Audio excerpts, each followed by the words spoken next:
Right, I'm live today with a local legend, Eddy Ellwood, and there's a big fundraiser going on at the minute because Eddie's been fined £56,000 for keeping his gym open to help people during the lockdown. So please look at me community feed and donate some money to Eddie. We'll get back to that whole story in a bit, but just before, just to let you have a little insight about the man. He's a 4 times Mr. Universe, a 5 times Mr. Universe, sorry, 4 times English strongest man, and an ex-boxer. So, what was life like for you growing up, Eddie? I had a very adventurous childhood, not like what kids do today. There was obviously no Apple iPhones or iPads or anything like that. So we had the local forest, the beach, and lots of fitness. So I had a good upbringing, really. From a working class background, my dad worked the sea coal, which was beach wagons, old army wagons that went down the beach and got coal off the beach. Uh-huh.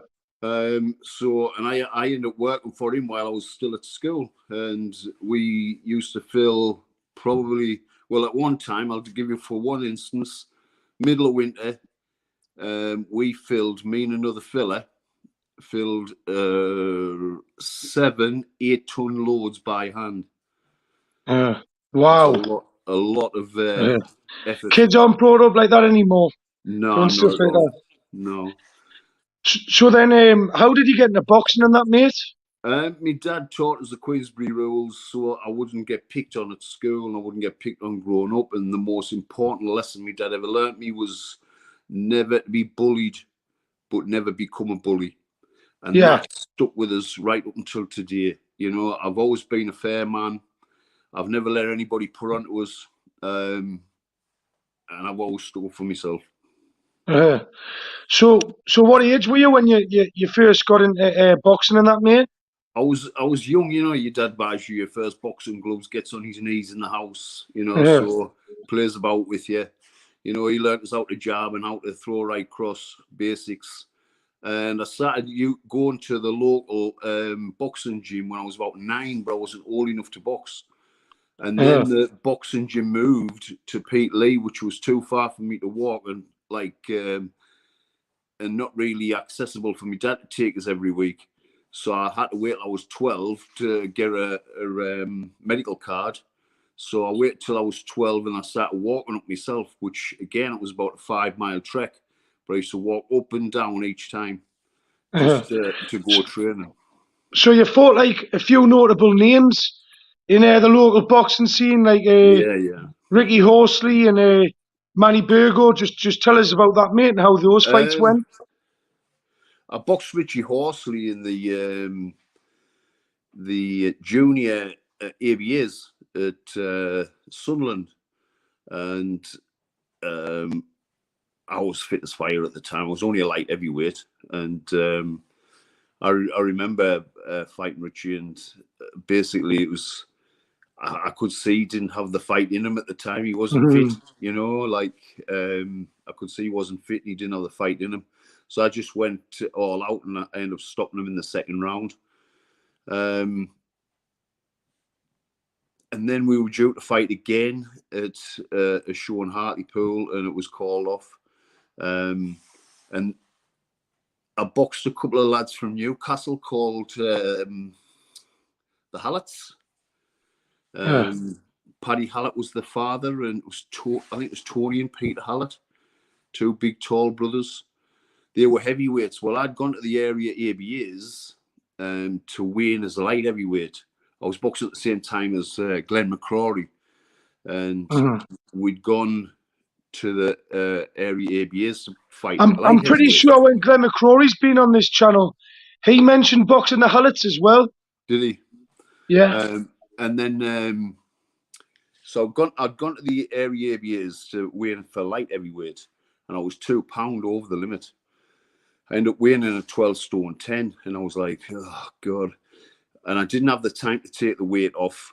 And my coach just said, oh, just fight heavyweight. Well, the difference between light heavyweight and heavyweight is giving a stone away, and it's a lot at that weight. So I did all right. I think I boxed Tony and Peter to get through to fight in the final of the areas, and that was at a nightclub in Sunderland. I boxed Manny Burgo in the. But Manny was a proper heavyweight at the time. I was just basically coming out light heavyweight. And what was that fight like? Because Paul King, who was a very good friend of Manny Burgo, told me that that's one of the best fights he's ever seen. It's a long, long time ago, mate. I was only 19 at the time, so we talked like 40 years ago now, 39 years ago. And I always remember I knew I wouldn't be able to mix up with Manny because he was too big and strong for me, what I thought anyway. So I thought I'm just going to have to box him, just move around the ring on my feet, just use my jab. Every time he got in the clinches and tried to hold on, I just had to push away and get out. And I thought I'd done all right. And I think I even remember Manny saying, "I think you might be getting this," and Manny got it on a majority. So it was 2 judges to 1. But I knew I wasn't a true heavyweight, and I knew to become a true heavyweight, I'd have to start weight training.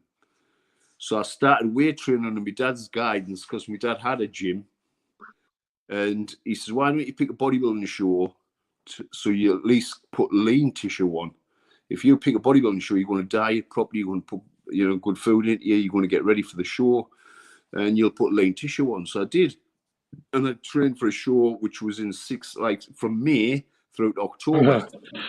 And when you trained for that show, Eddie, did you take any did you start taking like any performance enhancing drugs straight away, or not immediately? No. So I was getting ready. I just thought I'll start eating properly, eating protein, steaks. I'll just eat properly, see how we go. And then about 8 weeks before the show, I decided to take some Strongman, which was 100 tablets. And I ended up getting on stage at 13 stone 4 lean. So obviously I hadn't put a lot of weight on, but I was a lot leaner. And I ended up winning a junior show.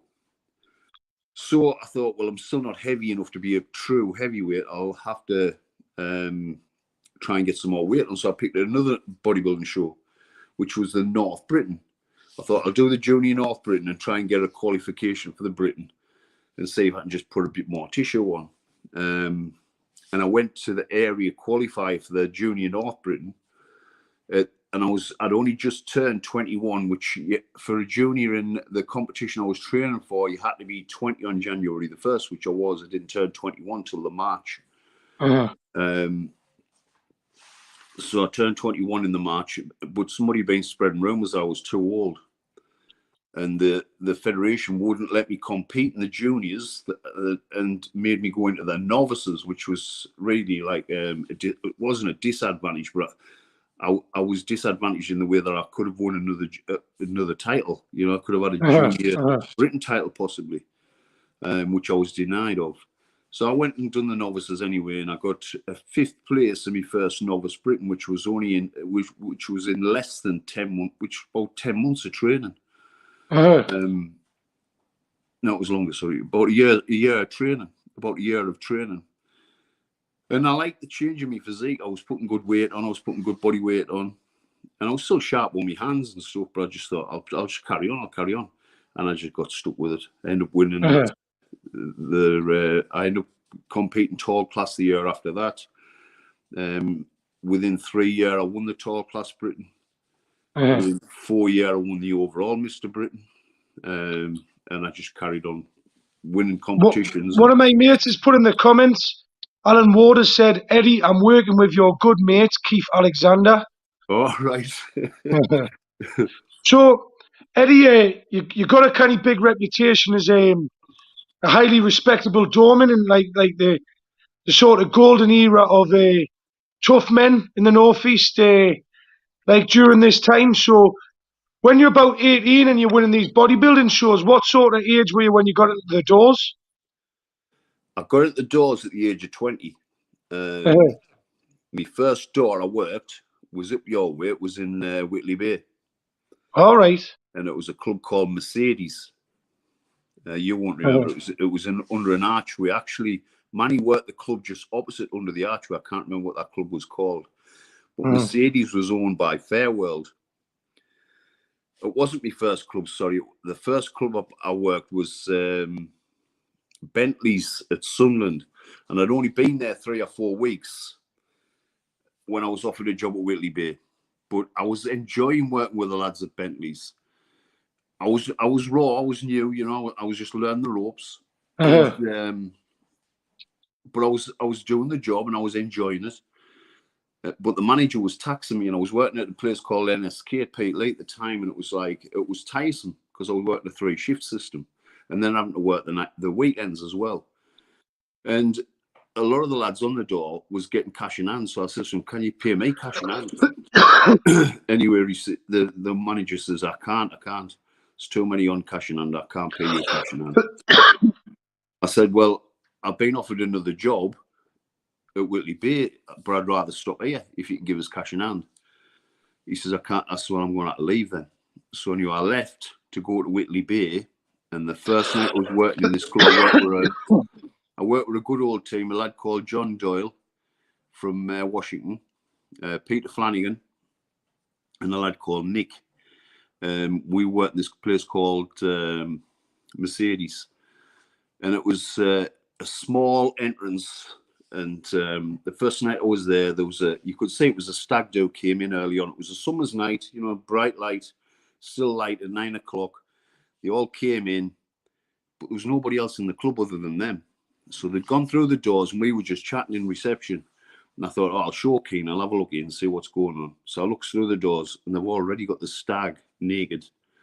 And I was like, oh, God, it's only like 9:30 or something. So I went in, I said, "Hey, mate, you're going to have to put his clothes on. It's too early." "Okay, mate, we'll sort it. All right, no problem." And then the next thing was, I came back in, we were having a giggle about it, and I said, "I'll go and make sure that I've got his clothes on." Anyway, when I looked back through the door, the lads still had no clothes on. So I thought, I'm going to have to tell him to leave, you know. So I went over and I said, "Right, lads, I've asked you twice. You want to get his clothes and you want to put them on and you want to leave." So anyway, they were all right. Most of them were all right. They were just walking out.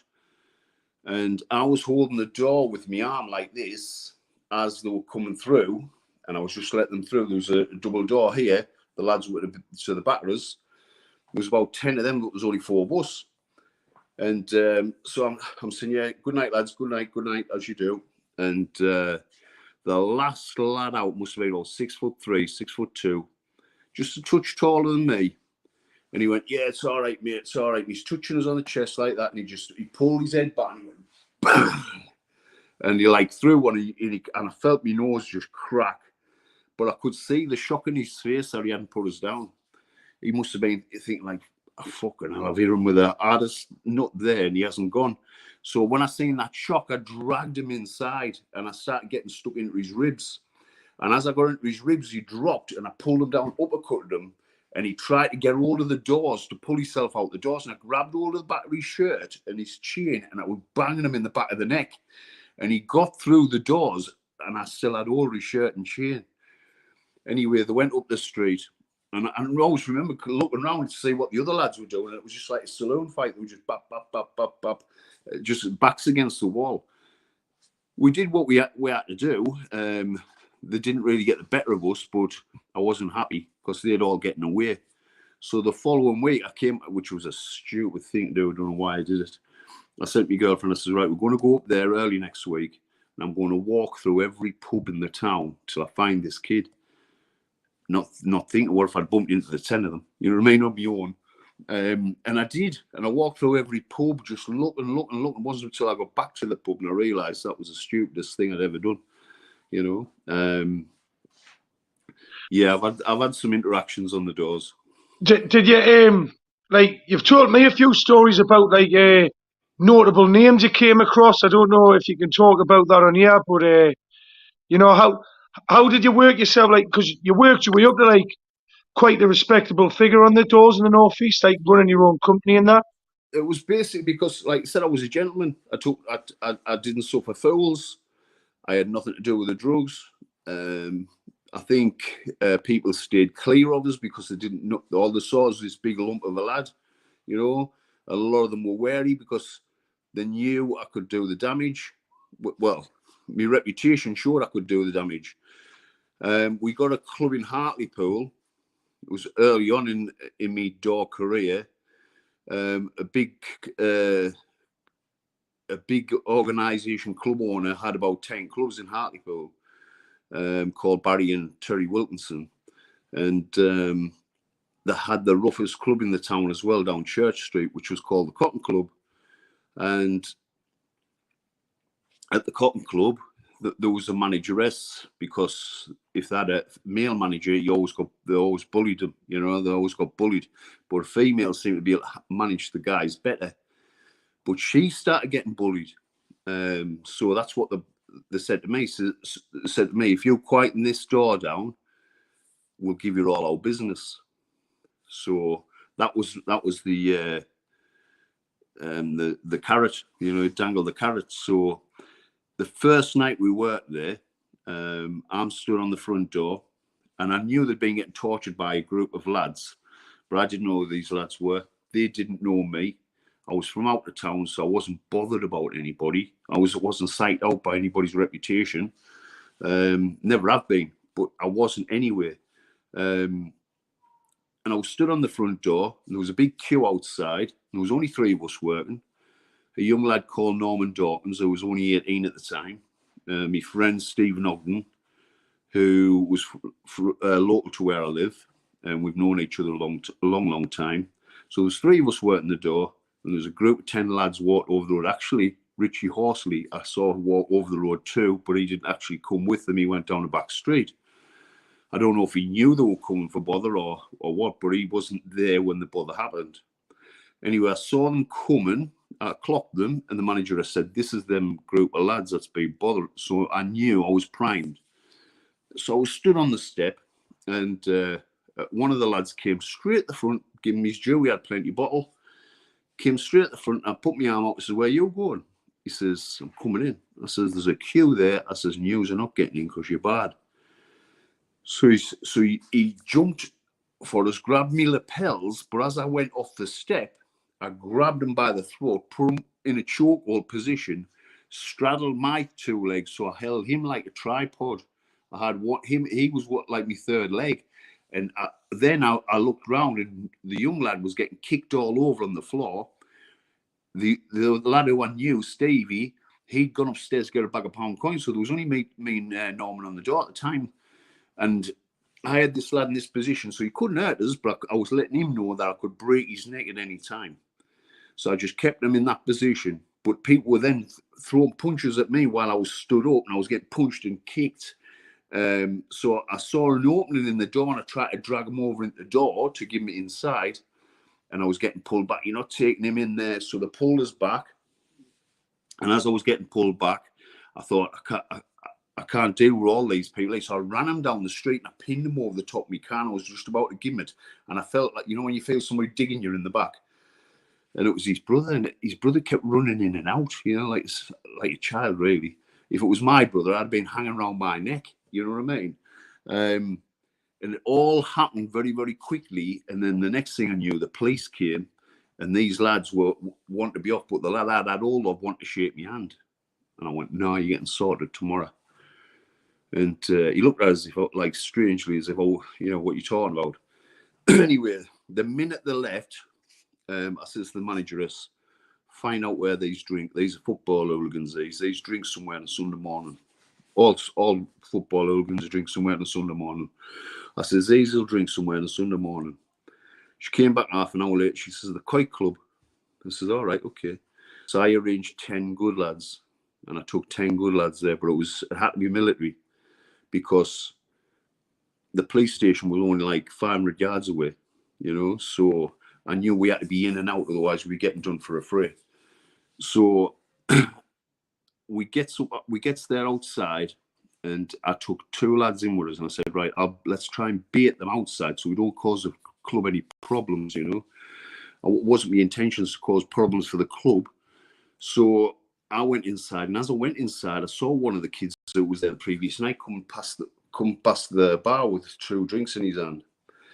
I said, put your drinks down and get your ass outside now. And he just grinned at us, as if like, as if what you're going to do in here. And the next thing I know, there was a big archway, which was totally blacked out. And I'm looking at the archway, and I followed him through this archway, and there was about 40 heathens sitting. And I just thought, I've got my work cut out here, but I'm going to have to do it. I've already threw the gauntlet down. Anyway, he walked right to the back of the room, and he sat down with the same lad I had hold of the night before. Dwayne Douglas, I called him. And he was sat down at the back of the room, and I said, I've told you, and the other two lads were with me, so I was thinking, we'll get these baited outside. I says, I've told you, put your drinks down, get your asses outside now. And they were just grinning at us, as if to say, you're going to do nothing in here, They never said anything, they were just grinning and smirking. So I muttered under my breath to the other two lads. I said, right, go and get the rest of the lads. Because I had visions of it just going haywire, up, like going up like a saloon fight, So I started pacing my walk to get to them. Hopefully my backup would be in there the time I got to them. I couldn't get the timing any better, because when I got to them, I could see the smirk on the face as I was walking towards them. But the minute I got to them, I felt the presence of my lads behind us. I'd already had this lad out of his seat, and I felt his legs go, So I just threw him to the floor. And we did the damage, and we were in and out, just fisticuffs, no tools, in and out within minutes. And the following week, on the doors, the police were driving past our clubs, peeping and put the thumbs up, because they'd had torture with these lads for God knows how many years. So that quieted the town down for quite a while, and we got a lot of business because of it. I can't hear you. You must be on mute. Hello?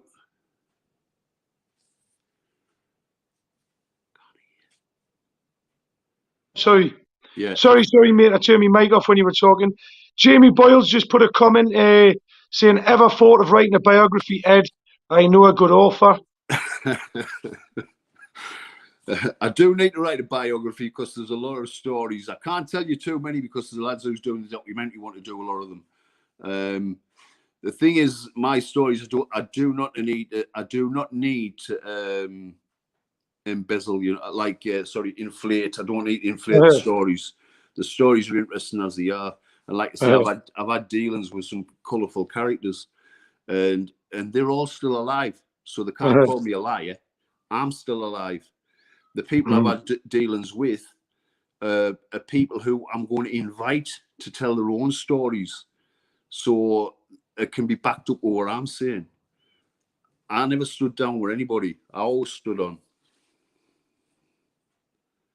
Well, I've put the link out in the comments if Jamie wants to join the chat. But I remember hearing, I don't know if you can talk about this, but you had a near miss with Lee Duffy, didn't you, when you took over a door for a company? We got a door because of Lee. I think Lee had been putting himself about a bit in the area that week, took doors on him. And it was a club called Kurt Levington Country Club. And we got that door because of Lee Duffy causing problems. But within the time of me taking that door on, he ended up getting killed in that next 4 weeks. So he was never a problem to us. So how was your, tell us about your progression through your bodybuilding career and your strongman career as your door career was going on, mate? The reason I worked the door was so I could train like a professional, really, in the gym. Working 3-shift system like the NSK was no good for us. Not to be able to train and to be able to progress like professional, because I want to make not a career of it, but I want to be the best I could. So I ended up winning the tall class Mr. Britain in 1988, and I won the overall Mr. Britain in 1989. But then I was banned from the federation for doing a guest spot for the federation. It's a long story, that one. I don't really want to go into depth, but I ended up having to take them to court to compete, and I ended up getting the rights to compete, and they still tried to stop us on the day. And that year, it was the year I won the overall Britain, was I won, even though the tried to ban us. I thought there was no way they would let us win. but I had to go the best I could be. And I got straight firsts out of 9 judges. I got 9 firsts. So I knew it was right. But then I got threatened off one of the area judges, and he said, I'll never, ever do anything with the Federation. So I went with EFBB, which was the English Federation of Bodybuilding. And there was only 2 pro cards given every year. And so there was 1 male and 1 female pro card given every year. It's not like now where you can get them in a cornflake box. You know, people are advertising themselves as professionals. They're not professionals. You know, they've got a ticket to say they're a professional, but they're not making any money out of it. It's just a sales gimmick. But at that moment in time, I did the overall. I got to the AFBB finals in 1989, just after I won the British NABBA Britain finals, and I got 3rd. So I didn't qualify for me pro card, for the IFBB pro card. So I thought I'll come back next year and I'll do it next year. But the following year, I messed my diet up completely. I was sharp as a pin the night before, and then I started restricting my water intake and to try and dry out a little bit more, and end up being detrimental to having dehydration. And the dehydration stopped me from getting a pump on stage. It started pulling at my kidneys because the water was that low in my body. So I was getting pains in my back, which I didn't realise was my kidneys drying up. I was getting asthmatic, which was all my internal organs were getting pulled. The water was getting pulled out of them. So when I came off stage after the judging, which obviously I didn't look like I'd won at the judging because I was that down, I knew I needed some fluids. So I went to the nearest supplement stand and I drank probably, I think I bought 24 bottles of isotonic drinks, and I drank them all before going back on the evening time. And I also had 2-litre tubs of ice cream. And I didn't go to the toilet once. I just soaked it up like a sponge. So going back on the night, I was like, I looked probably a stone and a half heavier, but with vascularity and fullness of tissue. So people couldn't understand why I hadn't won. But again, it was a mistake. I'd already been marked, so I didn't win. And I came back the following year, and I got my pro card the following year, which was a better year to get it because I'd gone to qualify the following year in Nottingham, the Commodore Theatre in Nottingham, and I got a 3rd place in the qualifier. I was good enough to qualify for the Britain, but they didn't give us a qualifier. And I was thinking, well, that's a kick in the pants, that, you know, I'm not getting qualified for the Britain. That means I'm going to have to do another show to qualify. So I ended up doing another show 6 weeks later to qualify for the Britain. And me father, who was one of my mentors, said, I think you need a year out. I think you need a rest. I think you need to just take time out and put some beef on for next year. I says, I'm not. It's all whoever turns up best on the day. And I said, I got it wrong and I'm going to get it right. So that year, there was so many guys that were capable of winning that title. It was like a Mr. Olympia lineup. There was the heavyweight scene at the time was phenomenal, and out of the probably top 6, you wouldn't have argued who'd won it. And I ended up winning, which gave me my pro card. But any one of the top 6 could have won, and there was some massive physiques on stage.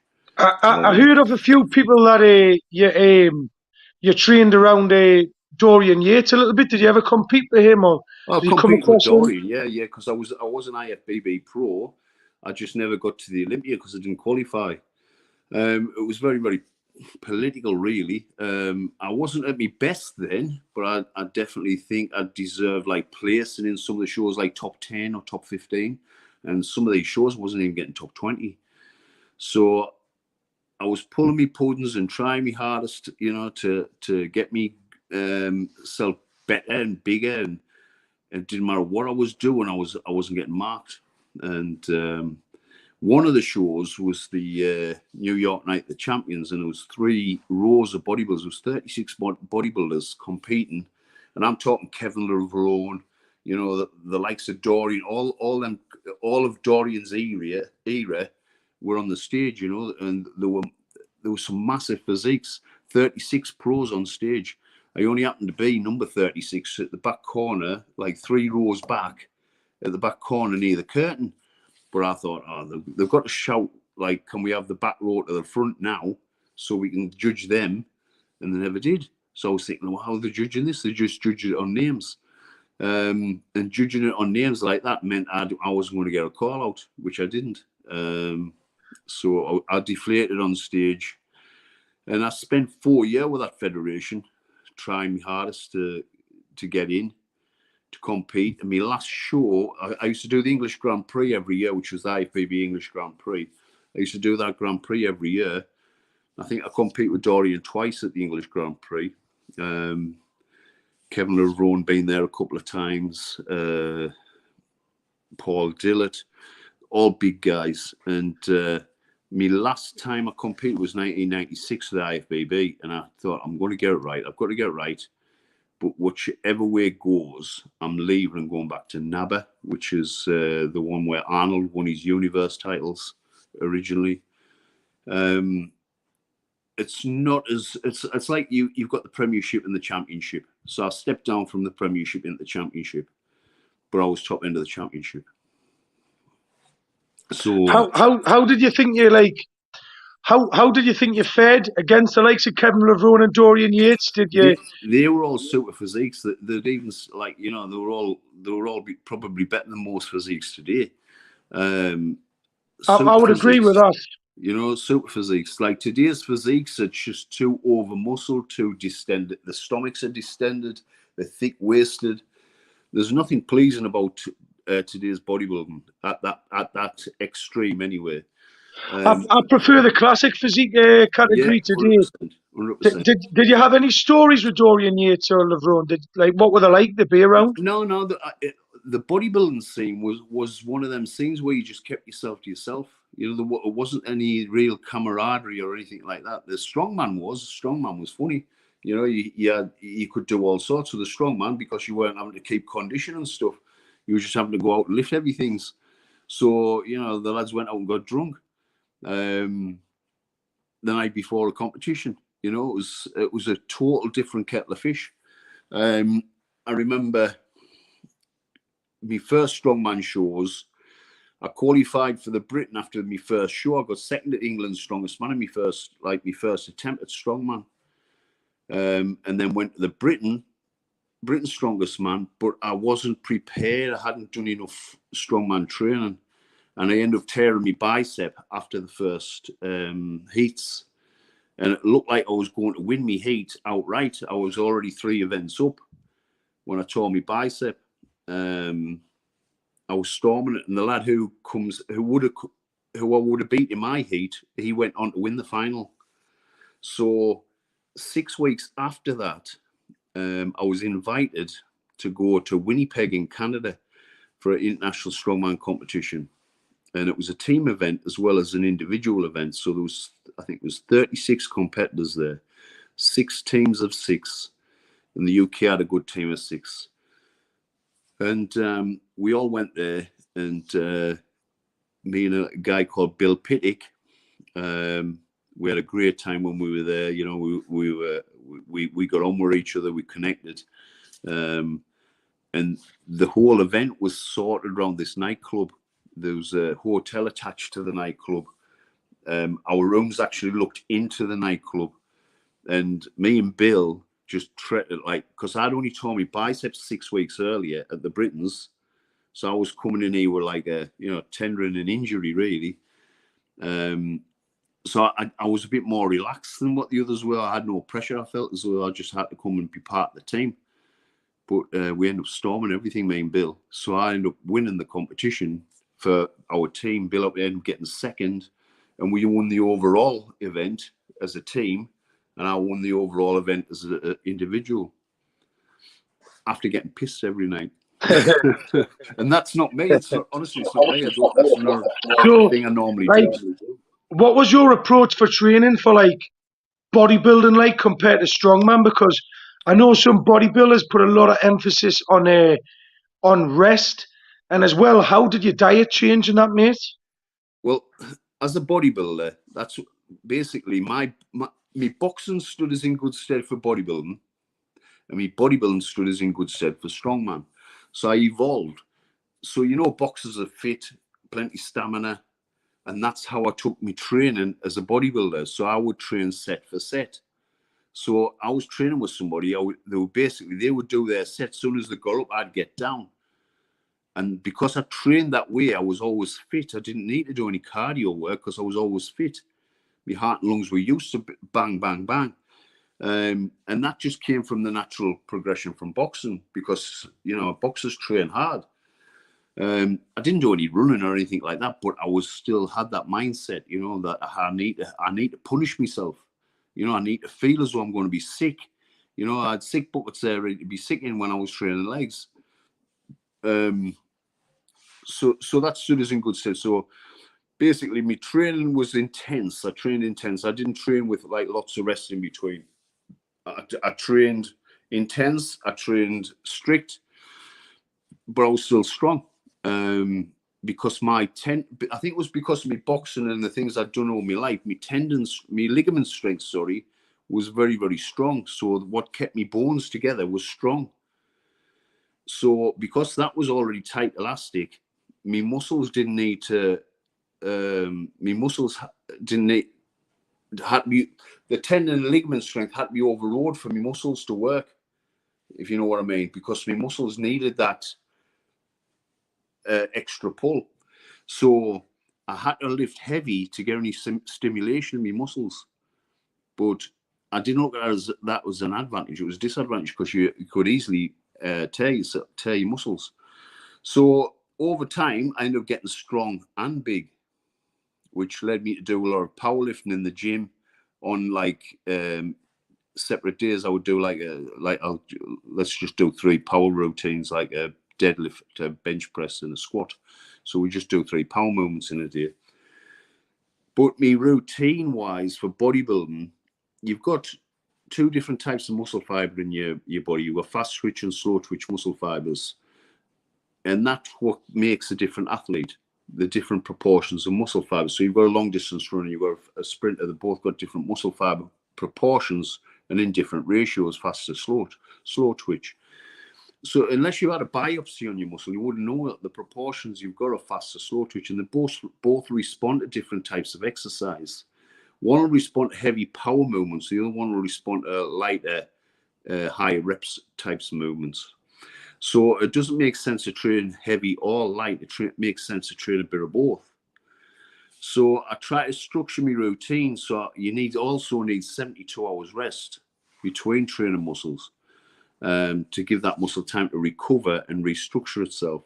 So in that 72 hours, you're getting plenty of nutrition in, you're getting plenty of nutrients, because again, you can't build a house without bricks. If you're not putting the stuff in, you're not going to grow. It doesn't matter how hard you train in the gym. I remember, do you know Neil McVicker? Yeah. He told me that a Polo runs better than a Ferrari if the Ferrari's got no petrol in the tank. Exactly.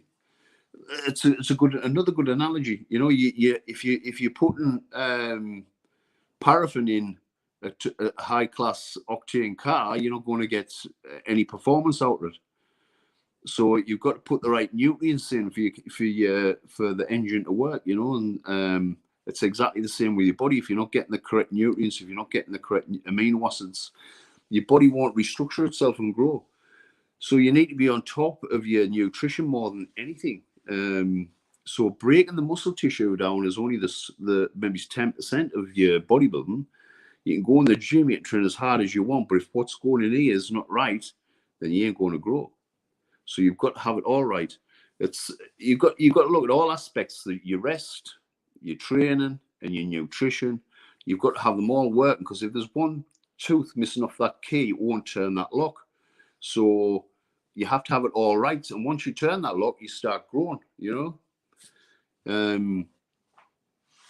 So me training wise, like, so you go fast and slow twitch muscle fibers, doesn't make sense to train heavy or light. So I devised a routine that I would get 72 hours rest between training muscles. So I would do, on a Monday, I would do heavy legs. So that would be low repetition, 6 to 8s, heavy weights, still intense, off and on. And I would do pumping shoulders, which the shoulder routine would only be light. I might pick 3 or 4 exercises and just do high reps just to get the blood in the area. And them didn't interfere with each other. So your legs didn't interfere with your shoulders. And then day 2, I'd do a push-pull, which would be heavy bench press to work the chest and light biceps to pump the biceps. Again, pick a few light exercises and just make sure you're getting the blood and keeping the pump there on the biceps, but train the chest like 6 to 8 to 10s.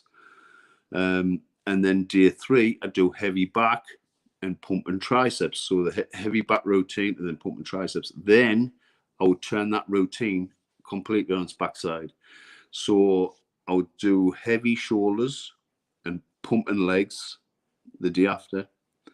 Then on the 5th day, I'd do heavy biceps and pumping chest. And then on day 6, I'd do heavy triceps and pumping back. So in that week, I've trained each muscle light and I've trained each muscle heavy. I've done a push and a pull, so I haven't overtrained each muscle each day. I haven't done 2 pushing exercises or 2 pulling exercises. I've done a push and a pull, so they're not interfering with each other. And I've given each muscle group 72 hours rest in between training. So I was getting plenty of nutrition, plenty trying to restructure and regrow, and plenty of rest. And that's the routine I found that I could grow the most with. So out of your whole career, mate, like before we move on to like what you've done post like your sport career, what was your greatest moments and what were your biggest regrets, mate? My greatest moments was winning the overall NABA Britain. I think it's to win a national title. It's something that you love doing. As I don't know, just I got very emotional with it, you know, and I could feel it. Probably out of all the shows I've done, that one title, I was emotional when I won. Maybe it was because of the stress of going through court, having to get me ban lifted to compete. I don't know, but it was really emotional. And I remember that being one of my highlights in my career. And again, winning 5 Mr. Universe titles. Arnold had won 4. I came from the IFBB in 1996. I did my last show with the IFBB in 1996, and I said it was the English Grand Prix. Doesn't matter how I do today, I could win the show wherever. I'm going back to the other federation. And it was the highest place, and I got in 1996. I got a 7th place. The 7th place just kept me out of the top 6, which would be an invite for the following year's Olympia, I think it was. And it also kept me out of prize money. So, and I did believe that I deserved a 5th that year, you know, possibly 5th. And like I say, they give us a 7th. So the 3 or 4 weeks later, I went and did the NABA Universe for me first time, professional. And I got a 4th place at the NABA Universe Pros, and I didn't deserve a 4th, but I accepted it.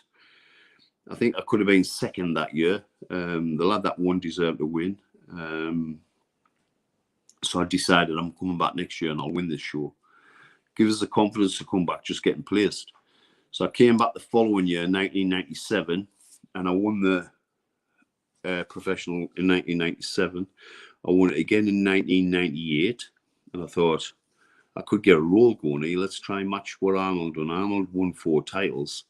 Weren't all pros. I think he won 2 amateurs and then 2 pros off the trot. So I thought, nobody else. There's only a few people won 4 titles off the trot. Eduardo Kawak was 1. Arnold was 1. Somebody else, I think. Anyway, I thought if I can match the 4, you know, I've achieved something. So I get to the 4, and I'm thinking, like, I've got to go for 5. You know, I've got to go for 5. It wasn't John Citrone who got 4 in a row as well, was it? John's got, not pros or like amateurs. John's got more than that, actually. John's got a lot of titles. John's a local hero, a legend in bodybuilding. John has probably got more NABA titles than anybody.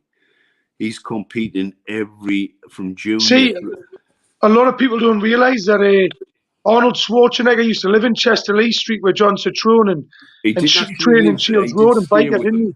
Yeah, he didn't live there. He did stay with them. John brought him up to do seminars. But you know, there's a lot of stories with Arnold. I mean, when he was over in this country, like say after he won you can imagine a young kid, 19, 20-year-old winning, or 21-year-old winning like universe titles. He'd have been treated like a big celebrity, and he wouldn't have known what to do with it because he wouldn't have been like that back home, I wouldn't have thought.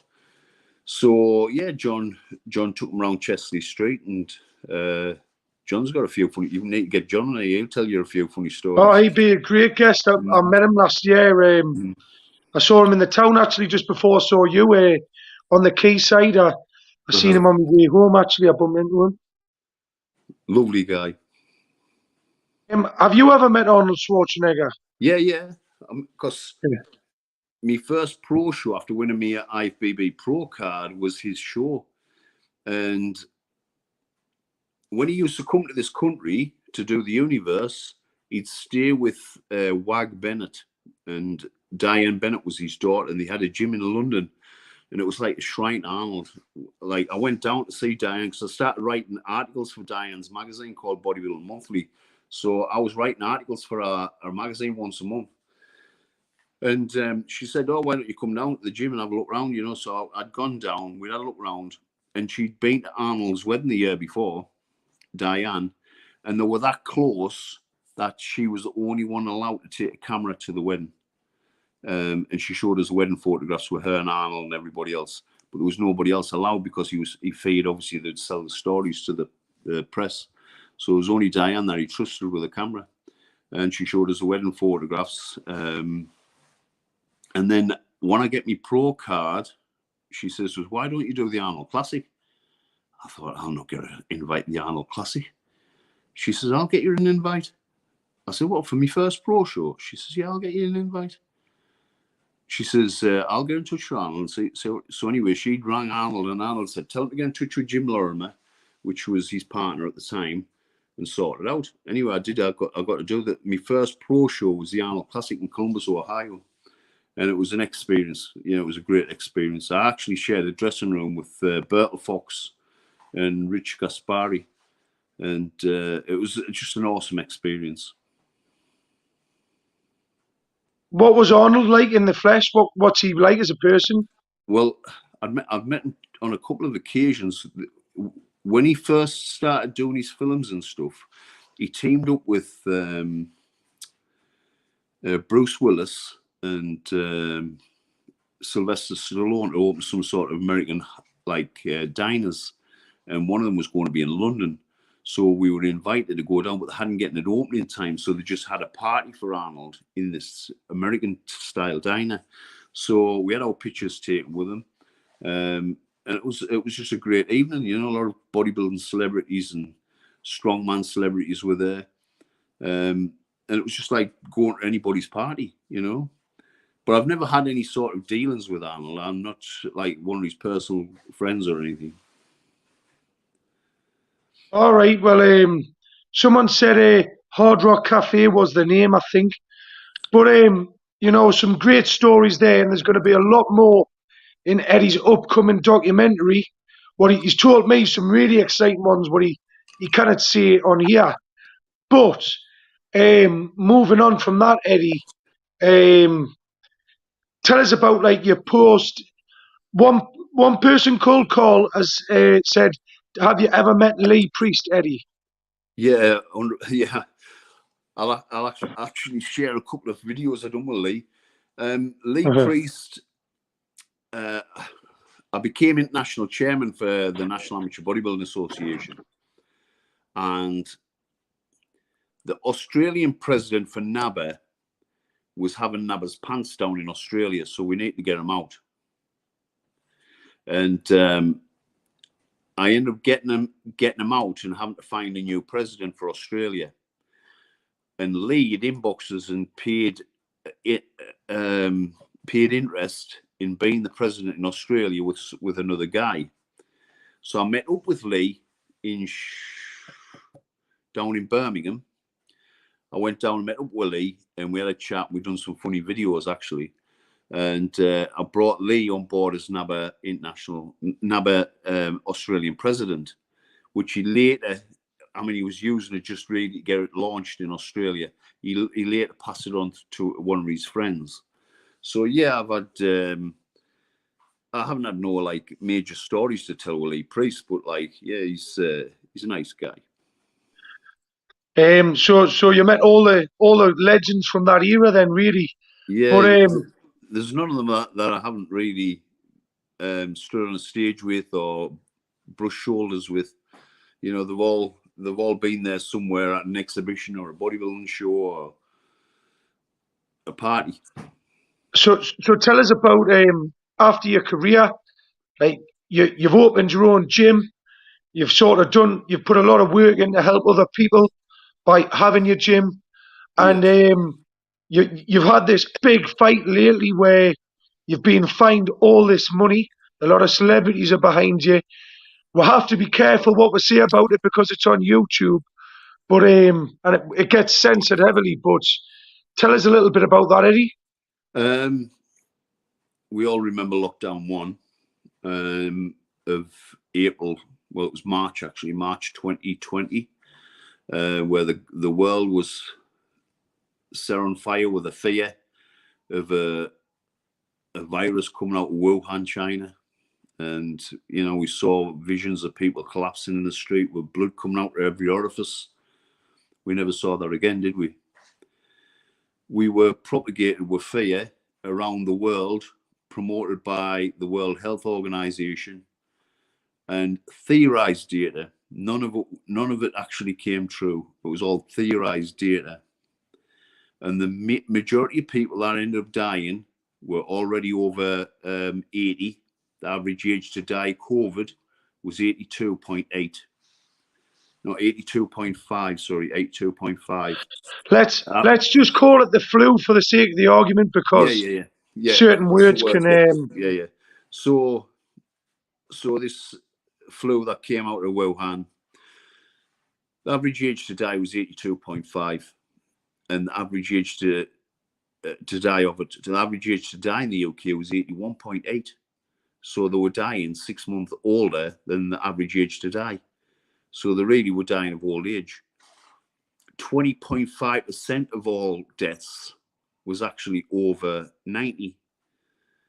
And the rest were with other comorbidities that they were already had, other illnesses, you know. So I started researching it in the beginning, and I thought, this is not right. Then a member of my gym, ended up not being able to cope. I mean, he had PTSD and stuff anyway, but he used to come to the gym and just sit and chat.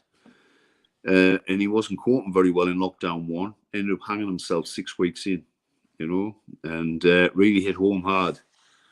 And a week after that, another gym member, never ever rang me before in his life.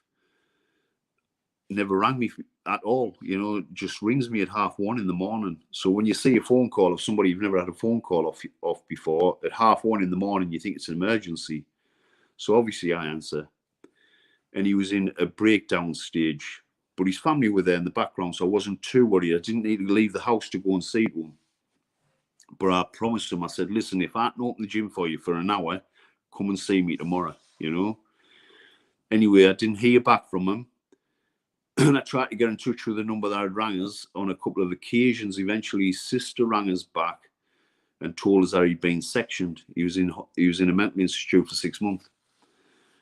So I started researching the facts and the figures, and I looked at the NHS statistics of how many people had died under the age of 40. I mean, I think that if we go too into that, it might just get took down altogether.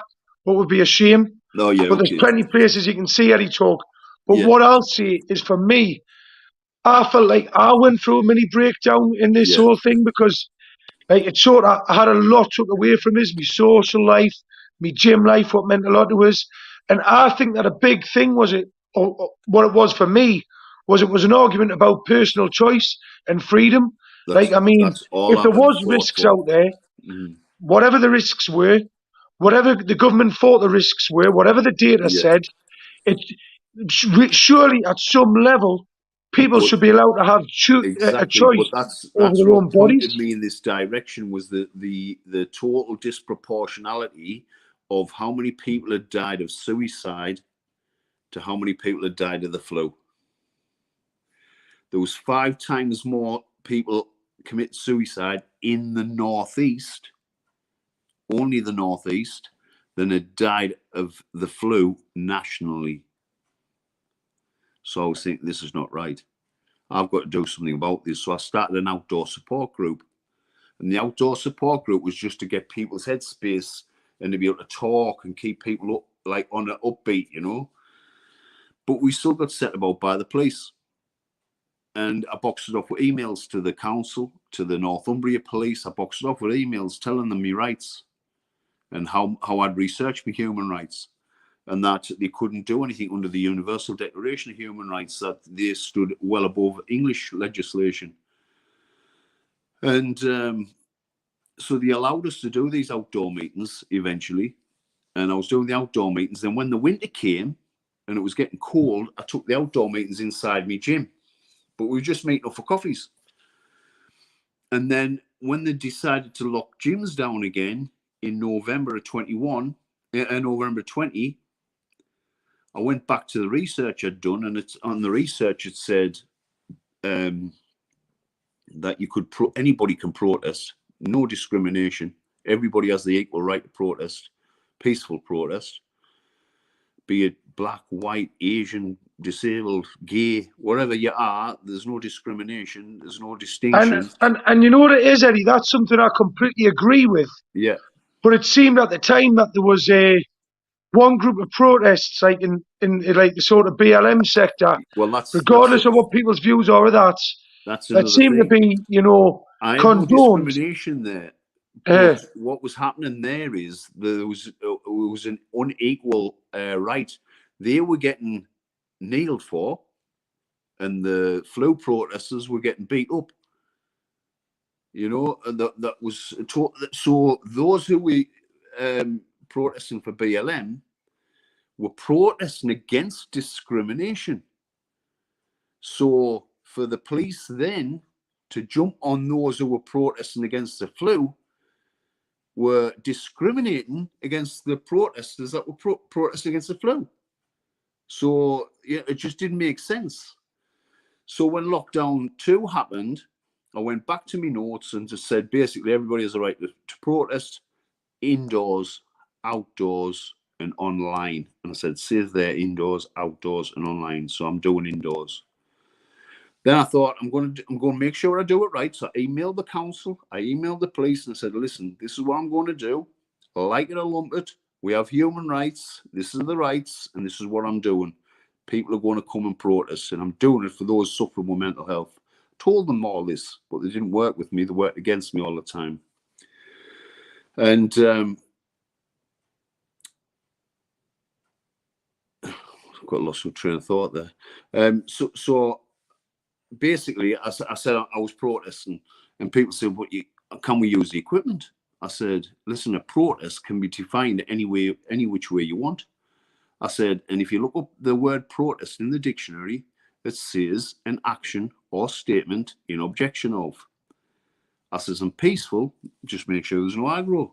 Peaceful protest. I says, the action and statement you're using the equipment to do, and your statements basically saying, we're protesting about gyms being closed because you believe they're essential. And they are essential because there's a lot of people committing suicide because they didn't have that indoor activity where you could go to Asda, you could go to shopping. When it comes to mental health, you can't even really say what is essential for someone. No. Do you know what I mean? It's you're basically being a big dictator if you're trying to tell someone what they can and can't do. You know, like, and what is or isn't essential. It's not like physical health. Inside, when it's inside, just because somebody looks right. Most people look right who commit suicide. People say, "Well, I didn't see any signs." They were laughing and joking last night because they can't see what turmoil's happening inside. And with gyms, people think like people who are strutting about in the gyms. These are people who are putting a suit of armor on. You know, that's just it's basically it's their shield against what's happening inside. So just because somebody's got big muscles doesn't say like the superior or the feel superior. It's their armor. It's their protection to what's happening inside, and they need it. So then, like you got fined £56,000 in the end. Well, at first I didn't get the. At first, it took me. They never once gave me a fine. So I had, in the time I was protesting, I protested all the way through lockdown 2, and about 5 or 6 weeks into lockdown 3. And every time the police or the council came out, I boxed them off with human rights. I had a notice at the ramp to say that no trespassers, only open for peaceful protest, no other business. So they couldn't trespass. And I told them that to stay there. There was a phone number on for them to ring us to come outside if they want to talk to us. I was being amicable. I was being civil. But they just didn't want to work with me. That when the police came, the police on the roads are supposed to be acting apolitically. So they're not supposed to be acting as government agents. They're supposed to be there to find out what's going on. So a policeman should turn up at a scene to collect evidence on both sides. And then it's up to him to make his mind up what's going on and act apolitically, not one-sided. But every time it was one-sided. We saw that with all the protests. So I would say to them, you're not acting under your oath. Under your oath, you're supposed to be protecting my fundamental rights. And it's my fundamental right to protest. And they didn't like it because you'd done a bit of research and you knew what you were talking about. They just didn't like it. But not once did I get I didn't get the £1,000 fine. I didn't get the £2,000 fine, the £4,000 fine, or the £10,000 fine. They took me to court and closed my business with an antisocial behaviour order. I think there was nothing antisocial about it because everybody agreed to go in. There was no antisocial inside. The nearest housing estate was probably half a mile away. You know, I wasn't causing any problems.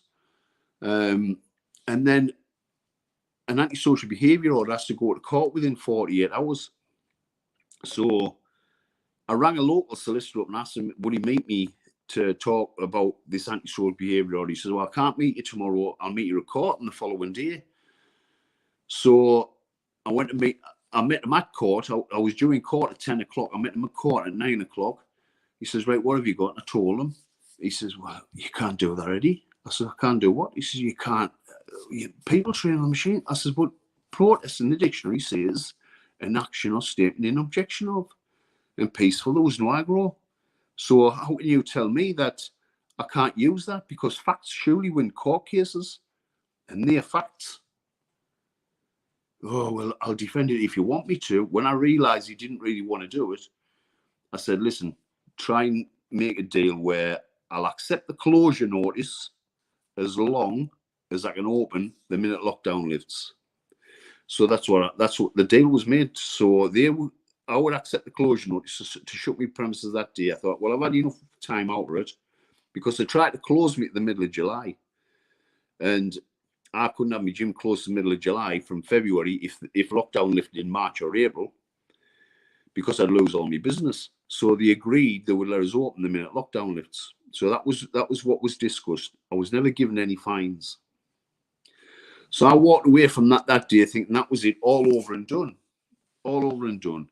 Then in the September of last year, I got a notice to go back to court. I'm thinking, for what? I haven't broken no laws. I haven't been fined for anything. I haven't been charged. I haven't been arrested. It was the council trying to make an example of me. So they took me to court and I accepted the closure notice at court, Then I came away from court and I researched about antisocial behaviour orders. And under an article called Publications Parliament, I read right the way through to Article 70. And in Article 70, it said, antisocial behaviour orders cannot be used against peaceful assemblies. I was thinking, well, what if I knew that, I'd have gone into court with that. But anyway, so that was that. Never thought nothing of it. And then in September, like I say, this year, they took me back to court. And I thought, you know something, I'm defending myself this time because what they did was wrong. What I did was humanitarian interaction. You know what I mean? I looked after people's health. I tried to save people from doing the wrong thing. There was no evidence to say that there was any problems in gyms. There was no evidence to say people were dying within gyms or passing the coronavirus on. There was no evidence at all. So what I was doing was a humanitarian interaction to help people. And I got about 60 odd emails of people saying, some of them saying, thank you for saving my life. Some of them, they're extreme. I had 210 slips of people signing to say that they were there to peacefully protest, because I made sure I covered my ass. That everybody came in with their intention. But when I got somebody legal to help us at court, he just did, I don't think he had my interest at heart, because the railroaded us, and the judge could not find me on the day after the end of the court case. She says, I'm going to need a week to look at this. So she went away for a week. That actually gave me a little bit of confidence, thinking, well, she can't find me because I haven't been finding everything. Maybe she can't find me. So when we came back the following week, and she started saying, right, I find you guilty on all 4 charges. I think it was a preposterous sham. That hurt more than the fines, you know. So she says to the prosecution, can you give us the charges? They charged 26 grand in charges. And then she says, what about the fine? He says, well, ma'am, he should have had 17 grand's worth of fines had he been given them in the Coronavirus Act, but he hasn't. So I suggest he broke the Health and Safety at Work Act, which is anywhere from 30 to 150 grand. I'm thinking, like, where's this come from? I wasn't given that opportunity to look into that. So they fined me the minimum of that, which was 30 grand. So I got 26 grand's worth of court costs and 30 grand fine. And I just thought, this is wrong, totally wrong. And I'll go all the way with it. Even if I have to go to jail, I'll go all the way with this. Well, if anyone's enjoyed Eddy's story and agrees with Eddy's cause like I do, could you please I'm going to put the link in the description and in the comments. Could you please go on his GoFundMe page, leave a little bit to support him if you can spare it, and if not, just get behind his cause and share his message. I'm not after scrounging money to pay any fines, because that's not for the fines. It's just to carry my cause on. I've spent over £10,000 of my own money up to now going to court, which I'm obviously fighting to try and get back. And then I'm faced with £56,000 worth of fees at the end of the year. But that's not to pay the fees. This is just to push this legal battle on. I don't, it's rinsed us really. So I need the fees just to push the legal battle on. And even if people only have £1 to donate, as little as £1, if you've got nothing, just share it. Just share it, because this cannot be allowed to happen again. People cannot be allowed to take their own lives because they can't get to the gym. And I don't want to say too much, because again, we're on a platform that potentially could be censored. But if you look in the news, this could be happening again to everyone over the next year or so. So I enjoyed that one. I enjoyed that one today, Eddy. And everyone in the comments seems to be agreeing with your message. So if there's anything you'd like to say in closing, we'll wrap that up, mate. I'd just like to thank everybody for listening. It's I've rabbited on about this story over and over again, and it's been a big part of my life this last 2 years, fighting to help people with mental health and those suffering. Because there's a lot of collateral damages that have come from lockdown. Mental abuse, physical abuse, drug abuse, alcohol abuse. The abuses went sky high, but in that age group, and unemployment and loss of homes and loss of cars and loss of everything else, breakdowns of marriages, of family homes, for only a few people dying of that flu. And it was wrong, and the statistics show that it was wrong, and it can't be allowed to happen again. Well, I mean, Jamie Boyle says this guy's a real inspiration. Proud to be a Geordie, says great listen. To be fair, top bloke. My thoughts align with Eddie's completely, but I'll have to just say it for the sake of the thing, consult a professional before you come to your own conclusions. But I completely agree with Eddie, and thanks, lads, great stuff. And if anyone wants to contribute, please just look at the community page. I'm going to put the link in the description and the comments, and just leave what you can or share the message, and spread the word. Right, cheers, Eddie, mate. Okay, thanks very much. Cheers, mate. Catch you later.